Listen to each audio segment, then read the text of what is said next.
This is my iPhone 13. I have been using this smartphone as my primary one since the past 6 months and frankly I am bored of it. It's time for a change and this time I'm switching sides. So this is my new smartphone, the Samsung Galaxy S22 in this phantom white color.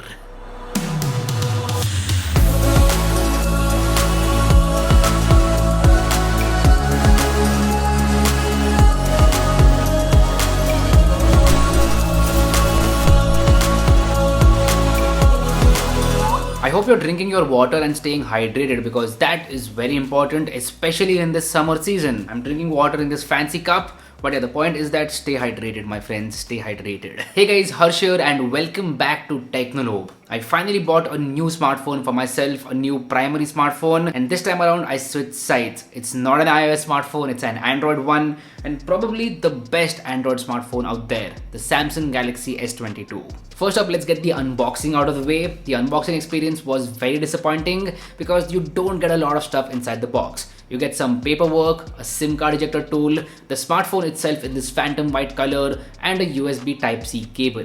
That's it. That's all you have in the box, and frankly a very disappointing experience in terms of unboxing. Now I am using a Samsung flagship for the first time ever. I have never used a Samsung flagship in my lifetime and this is my first time experience with an S series smartphone. I'm really excited for it, and this year I feel that Samsung has done a very good job with the S22 series. Now I did not want to buy the S22 Ultra because that is a big, bulky and expensive smartphone. That's why I went with the normal base variant of the Samsung Galaxy S22 because this smartphone is very compact, comfortable and not that expensive in my opinion. Like seriously, this smartphone is very comfortable to use. Samsung has reduced the size of the smartphone ever so slightly and it feels very comfortable in the hand. Does not feel bulky at all, it fits great in the hand and also comes with a matte back panel. Now this back panel is glass, in fact it is Gorilla Glass Victus. It comes in 3 colors, white, black and green. Frankly I would prefer the green color, but the delivery timeline on that was way too long. I wanted to make this video. That's why I went with the second best option, which is the white one. Now if we compare this smartphone to the iPhone 13, the dimensions are almost the same, but despite that the S22 feels way better in the hand. Like if I compare iPhone 13 and S22 side by side, then I would definitely pick the S22 because it feels very good in the hand. The design language of this smartphone is great. I especially love how the camera module looks. It's a very different and unique look and I do like it. Now despite this smartphone being so small, it comes with a 6.1 inches display. This display is top notch. Like seriously, it is miles ahead of the competition. It's a full HD plus 120Hz dynamic AMOLED panel. This panel is awesome. It comes with a peak brightness of 1300 nits. That means outdoor visibility is not an issue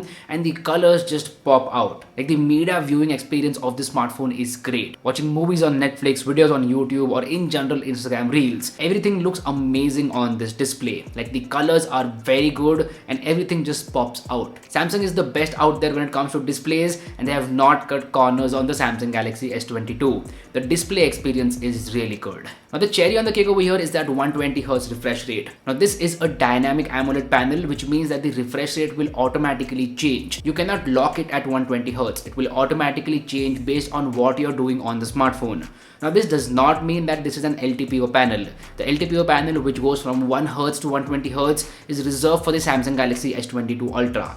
So yeah, this is not an LTPO panel, but it is a dynamic AMOLED panel, so please make a note of that. So yeah, the size is comfortable and the display is big enough as well.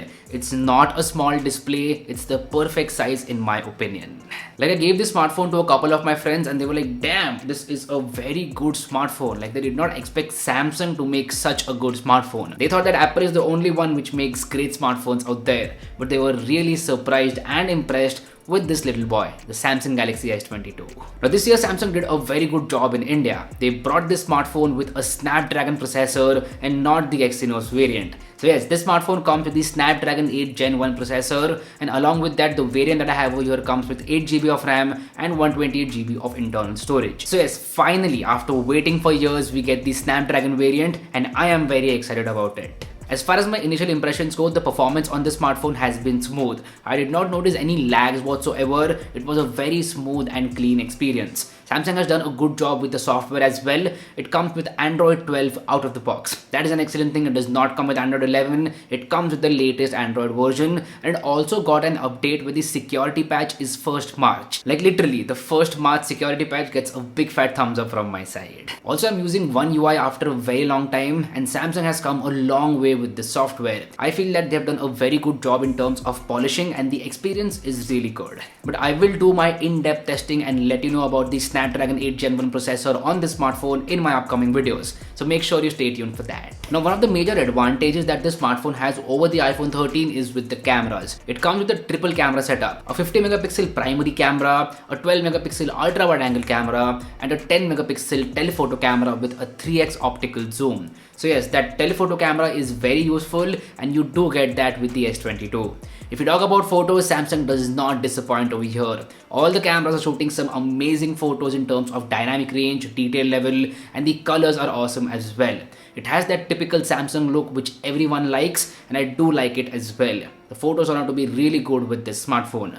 If you talk about night mode is available for all the cameras, and again the story is same over here. Night mode is excellent on this smartphone. Like as soon as I shot the first night mode photo in ultra wide mode, I was instantly surprised because the ultra wide angle nighttime shots are really good. So yeah, I am impressed with the photography part. I cannot say the same about videography part. I will have to test out videography to its full potential, and I will mention about it in my future videos. That's why make sure you're subscribed to the channel because you don't want to miss that. As far as my initial impressions go, the videos are good, but I'm still gonna say iPhones are the best out there for video recording, and that statement will not change this year. If we talk about the front camera, this smartphone comes with a 10 megapixel selfie shooter, and here are some selfie samples. I do like the selfie samples as well. They are detailed and the photos look pleasing to the eye. The skin tones are natural as well.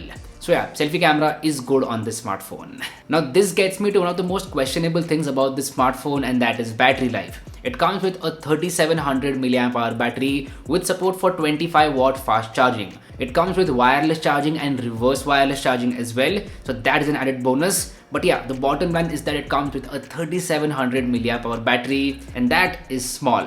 In my initial testing period, I found out that the battery life is just okayish. It's not good or best, it's just okayish, and that's a thing that will concern me. I am coming from an iPhone 13 which has very good optimization this year, and battery life on iPhone 13 series has been the best out there. So yeah, it's gonna be a very difficult shift for me in terms of battery life, but I will let you know the full details about battery life in my full review.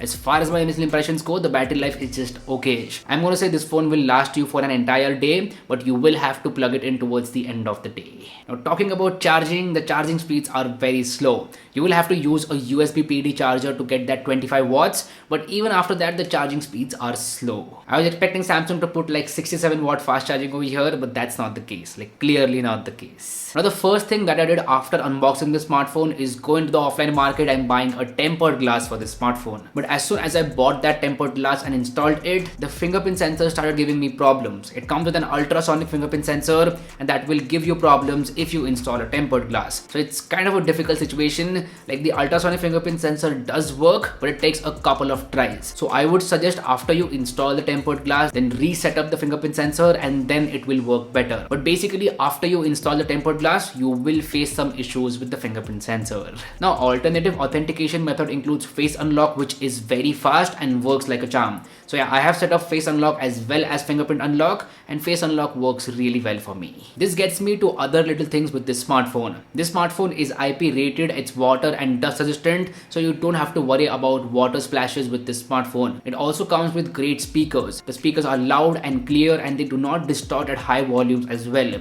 I am impressed with the speakers. One thing that was not that impressive is the vibration motor. The vibration motor is not that good, but it's not bad either. I'm coming from an iPhone 13 which has literally the best vibration motor out there. As compared to that, the vibration motor is okayish. Apart from that, you get 5G over here, full-fledged 5G, and you do not get the headphone jack. The headphone jack will be dearly missed. You will have to use USB Type-C headphones or wireless headphones or a converter. All in all, I'm going to say I am very impressed with the Samsung Galaxy S22. This shift from an iPhone 13 to the S22 is going to be a very interesting one, and I am excited for it. I'm going to use this smartphone on a daily basis and will make my future videos about it. First, I'll compare it to the iPhone 13 and then I'll make the full review. That's why make sure you subscribe to the channel because you don't want to miss that coverage. So anyway, that's been it. This was my unboxing and initial impressions of the Samsung Galaxy S22. Do let me know how you feel about this video in the comment section down below. If you like this content, go ahead and hit that like button, and if you haven't already, please subscribe to the channel. It would mean the world to me. My name is Harsh Punjabi and I'll see you guys in the next one. Bye bye.